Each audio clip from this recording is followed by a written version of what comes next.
Don't forget to like and subscribe. Hello there. I think this is part 3 of chapter 4. Or, chapter 4, part 3. This chapter is named Ash's Magic. He's found his magic. A riot came. It wasn't exactly that long-lasting. Very short. I mean, I just read that for 11 minutes. And then now he's going to do training with his father. Peter, Garrett, and Hollis are going to watch. And I got to the part where Hollis is panicked. And begins whimpering, pulls on Garrett and Hollis's shoulder, pulls on Garrett and Peter's shoulders, making them slow down. What is it? Peter asks, turning around and falling silent and seeing what had frightened Hollis. That's the last part where I ended. Hopefully you've gotten the book and have actually followed it yourself, gotten past this part. Hopefully I'm just reading this to deaf ears because everyone has already read this and they honestly probably have better character voices in their heads. I am not good doing voices, sadly. I wish I was. What's funny is actually when I dictate, completely off topic, when I dictate I actually do voices. It's kind of funny, but reading, for some reason, reading aloud, I can't do it, but when I read in my head, I always have them. I don't know why, but when I'm creating a story, I always have voices. Okay. What is it? Peter asked, turning around and falling silent and seeing what had frightened Hollis. A massive drake wolf was walking parallel with them, not taking its gaze off the boys. What the? Garrett yelled as he began to run away. The drake wolf barked, scaring Garrett into a frozen condition.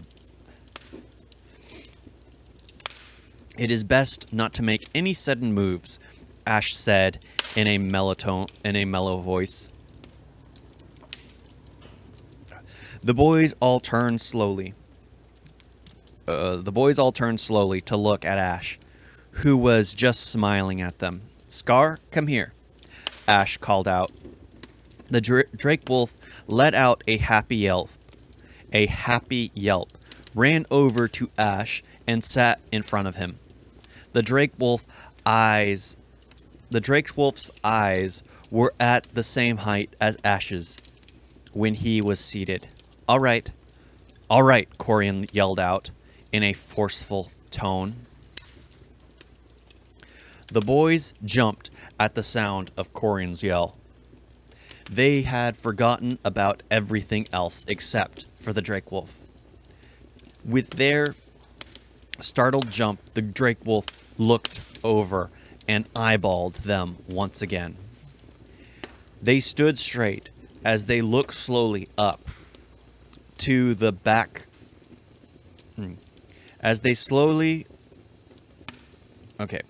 They stood straight as they looked slowly up to the back of the head of Ash's father. Ash stood right behind his father while the other boys trailed them. Corian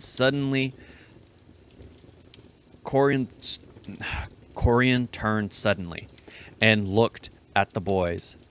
Ash followed his gaze as Corian closed his eyes and raised his hand forward. Ash could feel something sweep over him.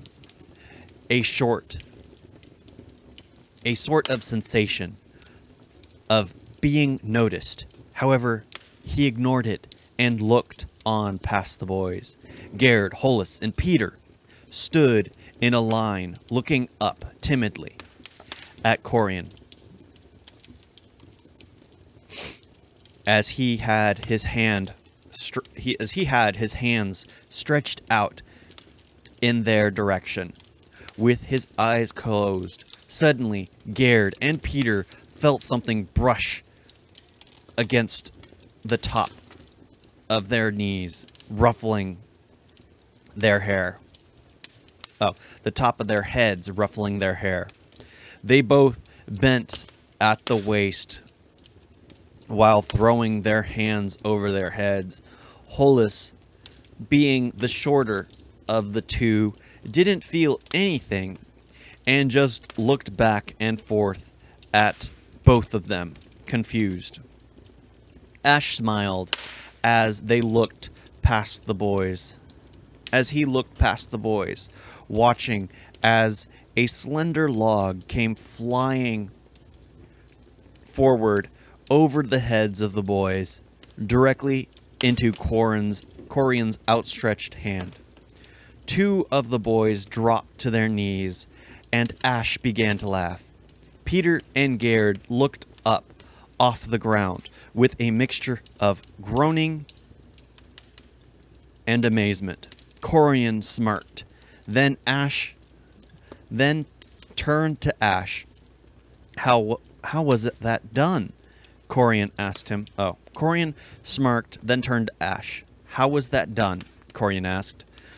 Ash turned his gaze to his father. I don't know, he said slowly. Did you not see? Did you not feel? Corian asked, keeping his eyes fixed on Ash. For how many years have you watched me use magic to build this house? Have you never felt anything or seen anything? I felt as if something was looking at me and brushing past me, Ash said slowly, not wanting to appear paranoid. Corian nodded. Yes, now you are starting to understand, he said with a smile, then turned sharply to the boys as they had been quiet and just listening in they had been quiet and just listening in on it all up to this point. Their shoulders straightened the second they were looked at. So, what happened to you boys? They all looked away. Peter looked down and started kicking the dirt. Hollis looked to the sky as he stretched his head, and Gerd looked off past the fence to the trees. Corian breathed out a sigh. No, not what I am referring to, he said. What happened when you saw Ash's magic? Corian clarified for the boys. Peter was the first to look up at Corian, slowly being joined by Gerd and Hollis. Peter was also the first one to speak. He started as he looked at Gerd and Hollis for their permission to keep speaking for them. They simply shrugged and nodded their consent. We were surrounding Ash as he was on the ground. Then, all of a sudden, we were thrown back and held in place in the air as Ash slowly got up from the ground. His eyes were open, but they were solid white. Also, Hollis interjected, it looked as if waves of darkness emitted from Ash. Corian eyed Hollis with interest as the others began to argue with him. That did not happen. Peter turned to Hollis. Don't make things up. Don't make things up to try and sound cool. This is important. Hollis looked downtrodden, and he turned to Gerd for confirmation. You saw it too, right? He questioned with a hopeful voice. Gerd gave him a small slap on the back of his head. No, man, you are completely making that up. Hollis turned back to face Corian and Peter, but kept his eyes on the ground while he said in a low voice, it is what I saw. Wow, Ash said after the others lapsed into silence. It was interesting to hear what had transpired when he was in that strange place. See, son, you unknowingly tapped into that power, and it reached out for you.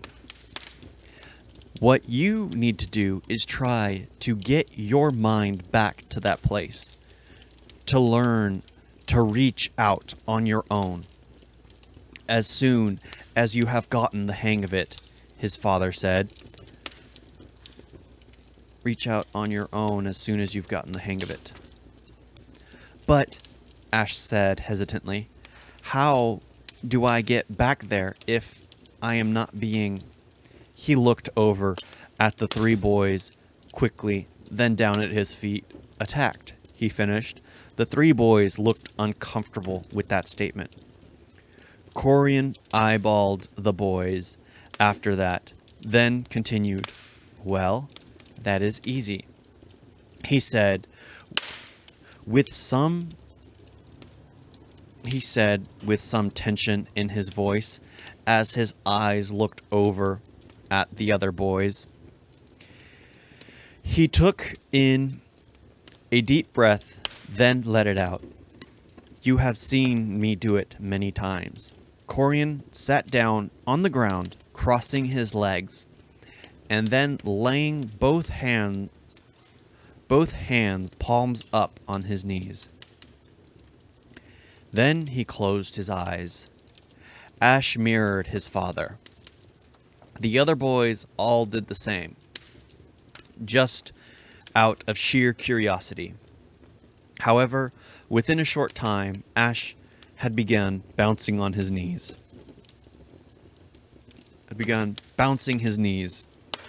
Impatient and unable to zone out. He breathed in deeply, like his father, but no luck. He opened his eyes to see his father had tuned out the world. He then looked at the other boys, who seemed to be present but did not mind sitting in this position. Hollis seemed to take a real liking to it, as he let his head bob around slowly. Ash stood up. All the animals in the pen next to them were looking their direction, apparently interested in Corian's state. Even the Drake Wolf took his gaze off all the animals to watch Corian. Ash paced back and forth for a moment, letting his mind go blank.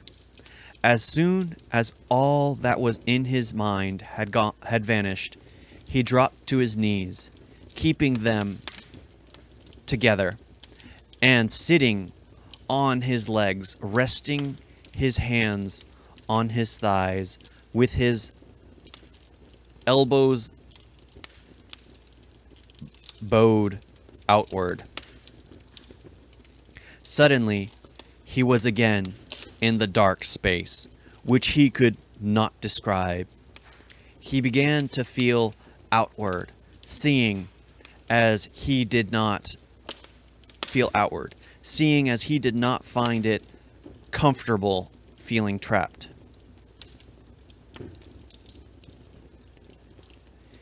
He was not sure what was happening, but the darkness seemed to ripple a little more with each attempt.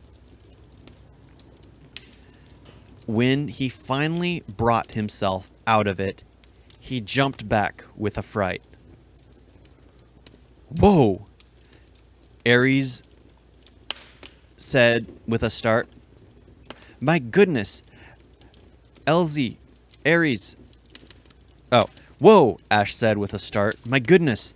Elise, Ares, why?